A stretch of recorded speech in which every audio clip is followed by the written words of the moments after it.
আল্লাহ রাব্বুল আলামিনকে কতটা যে বিশ্বাস স্থাপন করতেন, যার কারণে আল্লাহ রাব্বুল আলামিন তাদেরকে সাহায্যও করতেন। উদাহরণ কি, সহিহ বুখারীর 2191 নম্বর হাদিসের মধ্যে বর্ণনা করা আছে।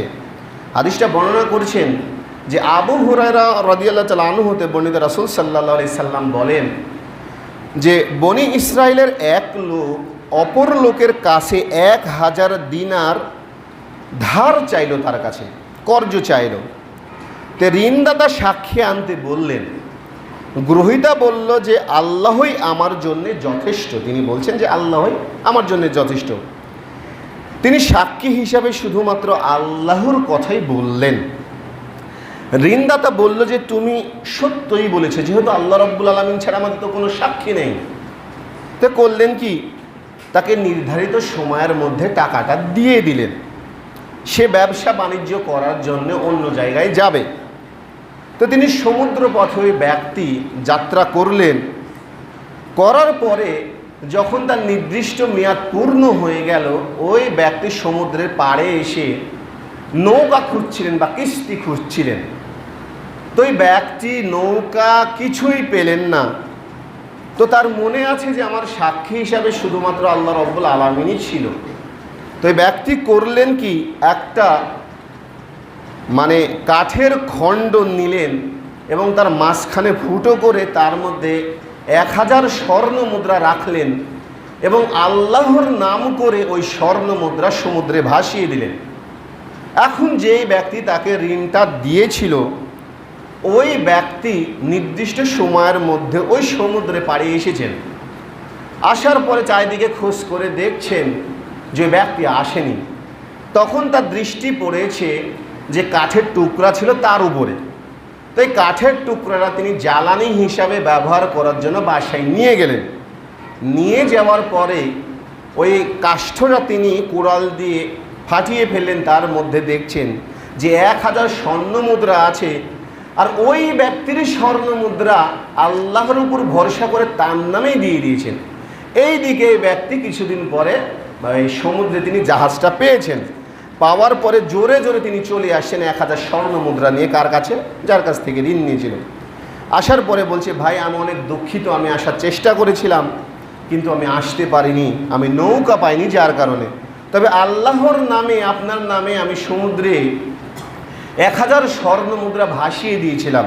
তখন তিনি বলছেন, যেহেতু আপনি আল্লাহর ওপর ভরসা করেই ভাসিয়ে দিয়েছিলেন আর আল্লাহ রাব্বুল আলামিন আমার কাছেই সেটা পাঠিয়েছেন, সুবহানাল্লাহ। ওই ব্যক্তি খুশি মনে তার 1000 স্বর্ণ মুদ্রা নিয়ে চলে গেলেন। তো তাদের ক্ষেত্রে ছিল আল্লাযীনা সাবারু ওয়া আলা রাব্বিহিম ইয়াতাওয়াক্কালুন। তারা ধৈর্য ধারণও করেছিলেন এবং আল্লাহর উপর ভরসাও করেছিলেন।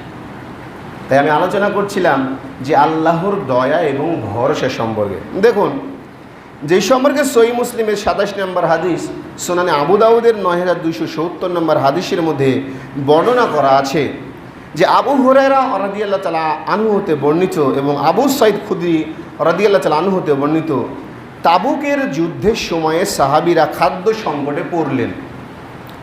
সুতরাং তারা তাদের উট জবেহ করে গোশত ভক্ষণ ও চর্বি ব্যবহার করতে চাইলেন। রাসূল সাল্লাল্লাহু আলাইহি সাল্লাম তাদেরকে অনুমতিও দিলেন, যেহেতু খাদ্য সংকট পড়েছে। তো ওমর রাদিয়াল্লাহু তাআলা আনহু যখন বললেন, ইয়া রাসূলুল্লাহ সাল্লাল্লাহু আলাইহি সাল্লাম, তাহলে সাওয়ারিরা তো কমে যাবে, যদি আপনি উট জবাহ করে ফেলেন তাহলে লোকজনের সংখ্যা কমে যাবে, বরং আপনি তাদের অবশিষ্ট খাদ্য আনতে বলুন এবং আল্লাহর বরকতের জন্য দোয়া করুন। রাসূল সাল্লাল্লাহু আলাইহি সাল্লাম বলছেন যে হ্যাঁ তাই করি। তখন তিনি করলেন কি, তাদেরকে বললেন যে তোমাদের যা খাদ্য আছে সেগুলো এখানে নিয়ে আসো। তারা কেউ 1 খাবল ভুট্টা, খুরমা, রুটির টুকরা আনলেন। তারপর রাসূল সাল্লাল্লাহু আলাইহি সাল্লাম বরকতের জন্যে তাদের উপর ফু দিলেন বা দোয়া করলেন। এরপর বললেন, আপন আপন পাত্র নিয়ে চলে যাও তোমরা। তারা তাদের পাত্র নিতে আরম্ভ করলেন, এমনকি সৈন্যের মধ্যে কোনো পাত্র আর শূন্য রইল না, খালি রইল না। তারা তৃপ্তি সহকারে সেটা খেলেন এবং কিছু বেঁচেও গেল। অবশেষে রাসূল সাল্লাল্লাহু আলাইহি সাল্লাম সাক্ষ্য দিলেন যে আল্লাহ ছাড়া প্রকৃতপক্ষে কোনো সত্য উপাস্য নেই এবং আমি মুহাম্মদ সাল্লাল্লাহু আলাইহি সাল্লাম আল্লাহর রাসূল। যে ব্যক্তি সন্দেহ ব্যতীত এই 2টি সাক্ষ্য দেবে এবং এই দুইটি সাক্ষ্য নিয়ে আল্লাহর কাছে সাক্ষাৎ করবে, সে বিনা বাধায় জান্নাতে যাবে। সুবহানাল্লাহ। মানে দেখা গেল যে আল্লাহ রাব্বুল আলামিনের উপর তারা ভরসা করেছিলেন, যেটা বললাম যে সূরা আনকাবুতের 59 নম্বর আয়াতের মধ্যে যে বলছেন আল্লাযীনা সাবারু ওয়া আলা রাব্বিহিম ইয়াতাওয়াক্কালুন, মানে যারা ধৈর্য ধারণ করে একনিষ্ঠভাবে এবং আল্লাহর উপরে ভরসা করে, আল্লাহ রাব্বুল আলামিন তার আগের আয়াতের মধ্যে বলছেন যে তাদের জন্য রয়েছে জান্নাতের সুউচ্চ মাকাম। তাহলে বুঝতে পারছেন কত বড় কথা। আমি আলোচনা করছিলাম যে আল্লাহর উপর দয়া এবং ভরসা। মহান আল্লাহ রাব্বুল আলামিন কতটা দয়ালু জানেন? এই সম্পর্কে সহিহ বুখারীর 5999 নম্বর হাদিস এবং সহিহ মুসলিমের 2754 নম্বর হাদিসের মধ্যে বর্ণনা করা আছে যে উমর ইবনুল খাত্তাব রাদিয়াল্লাহু তাআলা আনহু হতে বর্ণিত, তিনি বলেন, একবার রাসূল সাল্লাল্লাহু আলাইহি সাল্লামের নিকটে কিছু সংখ্যক বন্দী এলো, মানে বন্দী যারা তারা এলো। তিনি দেখলেন যে বন্দীদের মধ্যে একজন মহিলা তার শিশুকে হারিয়ে গেলে, তার স্তনে দুধ জমে উঠলে বাচ্চার খোঁজে অস্থির হয়ে পড়ল। মহিলা যারা আছে, যাদের বাচ্চা আছে, তারা কিন্তু বিষয়টা বুঝে। আমি তো বুঝবো না, আমরা তো পুরুষ। মানে যখন দুধ জমে গেছে স্তনে, তখন তার বাচ্চাকে বারবার খোঁজাখুঁজি করছে এবং দৌড়াদৌড়ি করছে।